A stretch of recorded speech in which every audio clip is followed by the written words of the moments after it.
Today we're going to be looking at the level of authenticity that we had to produce for all of the vehicles and weapons that are in the game.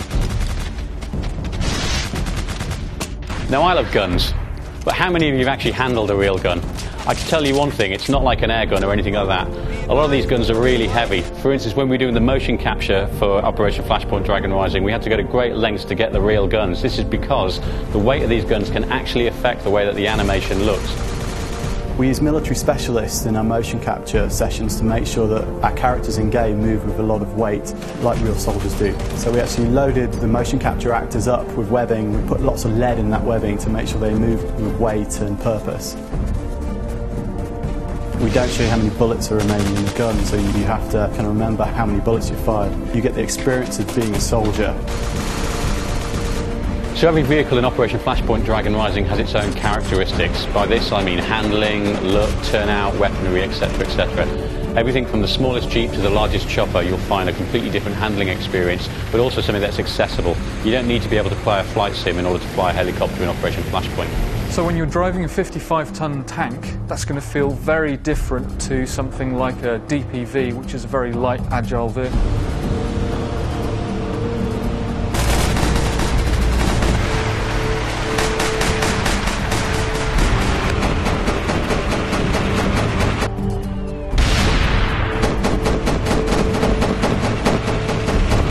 We've spent an awful lot of time researching these vehicles. We've had to capture their engine sound, we've had to get the right hue of paint. We've also, of course, had to take these brand new vehicles and actually beat up and weather them. From a tactics point of view, it's very important that it's hard to see the infantry. Camo is a vital part of that. You actually find yourself looking for movement much more so than spotting guys, just as you do in real life in a natural environment full of bushes and trees. We wanted to make the game different than all the other shooters out there. In this game you're not a bullet sponge, so we wanted to make the damage model as realistic as possible. The damage in Operation Flashpoint is pretty gruesome. It's pretty much realistic, so if you get hit by a large round, you're very likely to have serious trauma to your body. The visual point of view represents damage in several different visual stages. You've got blood that seeps through the clothes, then you've got catastrophic damage, which is actually losing of a limb. So you could have your head blown open, your torso opened up, you could lose a leg or an arm. And this is all represented and modelled realistically. For Operation Flashpoint, it's very important to get a really nice gritty style. In order to do that, we coined this phrase, war is seen through the lens. And we use that to inform the visual language we use pretty much in all aspects of art for the game. We use reportage photography, very striking black and white war photography that you've seen for all conflicts from World War II, Vietnam to modern day conflicts. That's typically very high contrast, black and white imagery, very striking. We use that to directly inform the look of the front end.